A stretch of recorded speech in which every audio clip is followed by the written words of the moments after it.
Naushad সিদ্দিকীকে counter করার জন্যই পীর সাহেবদের বাড়ি থেকে আবার কোনো এক সন্তানকে তুলে নিয়ে এসেছেন বিজেপির হাতকে শক্ত করার জন্য। বাংলার মুখ্যমন্ত্রী মমতা বন্দ্যোপাধ্যায়ের হাতকে মজবুত করার জন্য, অভিষেক বন্দ্যোপাধ্যায়ের হাতকে মজবুত করার জন্য আজকের আমি কাসেম সিদ্দিকী এই পার্টিতে আমি এসেছি। কয়েকদিন আগে একজন মুসলমান দাড়িওয়ালা টুপিওয়ালা ফুরফুরা শরীফের পীরজাদা, তাকে এত বড় উচ্চ জায়গায় পৌঁছে দিলেন মানে কি?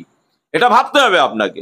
বিজেপির হাতকে শক্ত করার জন্য এটা করেছেন। কাসেম সিদ্দিকীকে ওই জায়গাটায় বসিয়েছেন। বিজেপির নেতা থেকে শুরু করে আরো বিজেপির আদার্স লোক তারা সমালোচনা শুরু করে দিয়েছে।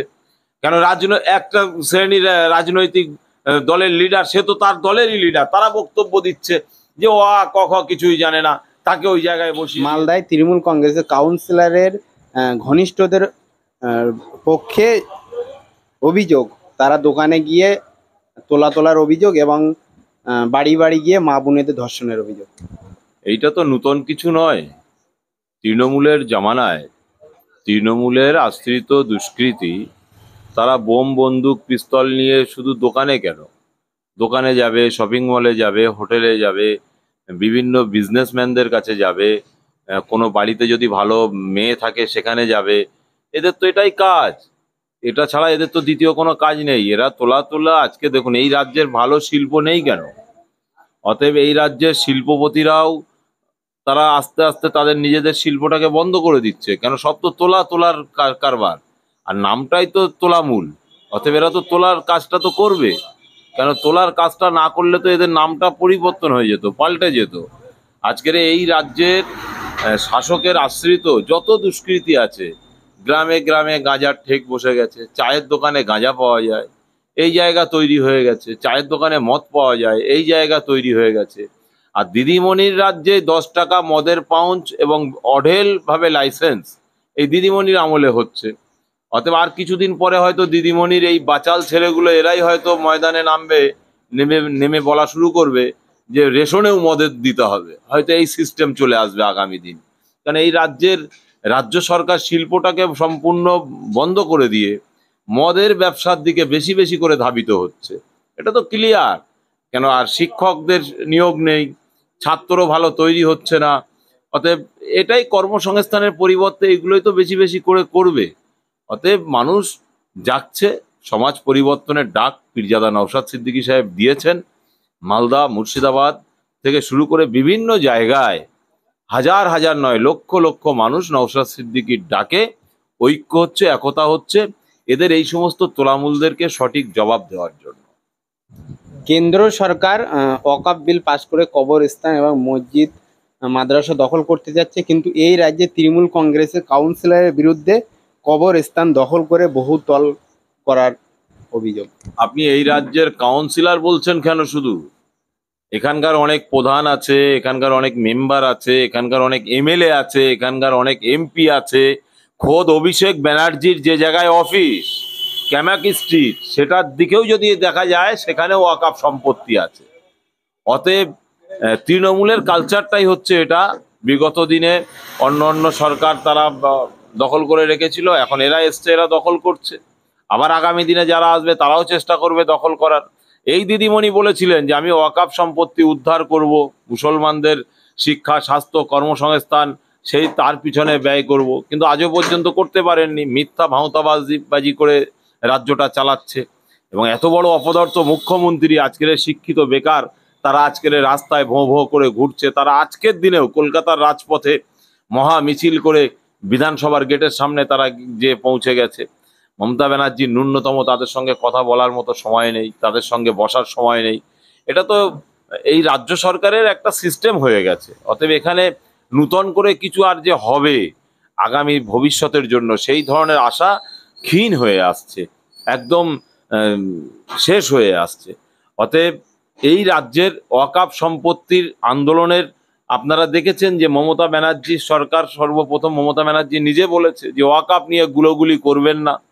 বাংলার মুসলমানদেরকে হুমকি দিয়েছেন যদি আন্দোলন করতে হয় দিল্লিতে চলে যাও। তবে এই রাজ্যের কোনো এক ব্যক্তি আছেন যার নাম হচ্ছেন পীরজাদা নওশাদ সিদ্দিকী। বোমগুলি পিস্তলের ভয়ও খায় না, কেসেরও ভয় খায় না। তিনি বাপের বেটা আন্দোলন করছেন। যেদিন বলেছেন সেদিন থেকে তো আন্দোলন করছেন এবং তার আগে থেকে আন্দোলন করছেন, কোর্টেও মামলা লড়ছেন এবং ময়দানে রাস্তায় ওয়াকফ সম্পত্তি বাঁচানোর শুধু নয়, ভারতবর্ষের সংবিধানকে বাঁচানোর স্বার্থে, ওয়াকফ সম্পত্তি বাঁচানোর স্বার্থে, দেশ বাঁচানোর স্বার্থে লড়াই সংগ্রাম একমাত্র বিধায়ক নওশাদ সিদ্দিকী এবং তার দলের লোকজন তারা অটোমেটিক রাস্তায় আছেন। মহেশতলায় যেখানে দেখা যাচ্ছে কোর্ট থানার সামনেই বলা চলে মুসলিম যুবকের দোকান সেখানে ভেঙে দিয়ে বেদি করা হয়েছে, কি বলবেন এই বিষয়ে? তাহলে কি মুসলমানরা এই রাজ্যে আক্রান্ত? দেখুন, উত্তরপ্রদেশে এর আগে দেখেছি, আর এই রাজ্যের দিদিমণি তো কথায় কথায় উত্তরপ্রদেশ দেখায়, গুজরাট দেখায়, মিরাট দেখায়, বোম্বাই দেখায়, দিল্লি দেখায়, কিন্তু আমরা এই রাজ্যে এটা তো শুরু হয়ে গেছে, এটা তো অনেক আগে থেকেই হয়েছে। আর এটা সম্পূর্ণ রাজনৈতিক কারবারিদের জন্যই এটা হয়েছে।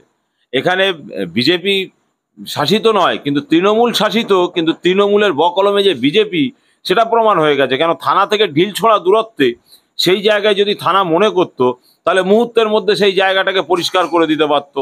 অত বড় দাঙ্গার জায়গা, অত বড় মারামারির জায়গা, অত বড় অশান্তির জায়গা আর হতো না। ওই জায়গাটায় পুলিশ সঠিক টাইমে সঠিক কাজটা করতে পারেননি। এই রাজ্যের প্রশাসন ব্যর্থ, এই রাজ্যের মাননীয় পুলিশ মন্ত্রী মমতা ব্যানার্জি তিনি ব্যর্থ, এটা প্রমাণ হয়ে গেল। এবং মমতা ব্যানার্জি তার প্রশাসন ইচ্ছা করেই এটা করিয়েছেন।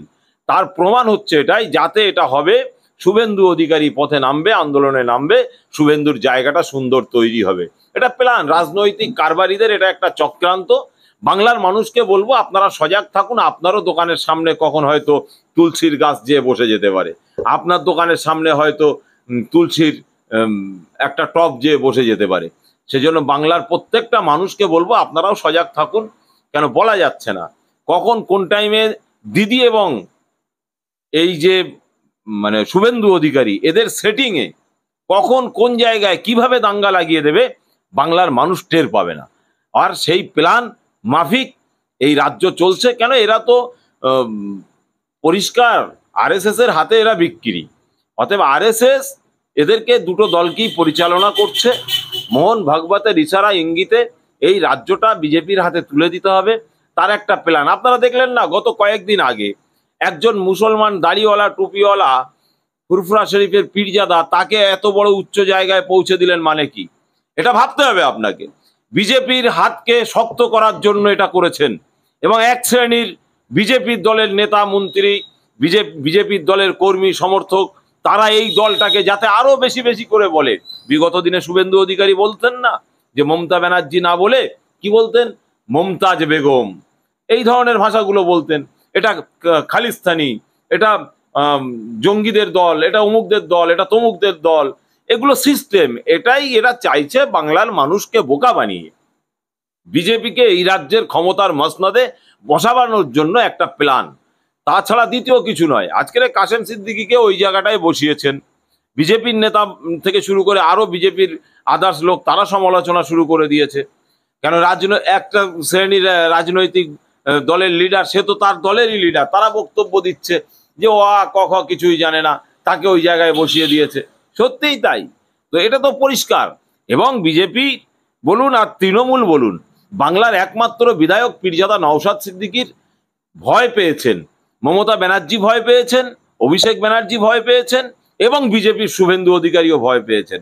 যার কারণেই নওশাদ সিদ্দিকীকে কাউন্টার করার জন্যই পীর সাহেবদের বাড়ি থেকে আবার কোনো এক সন্তানকে তুলে নিয়ে এসেছেন বিজেপির হাতকে শক্ত করার জন্য।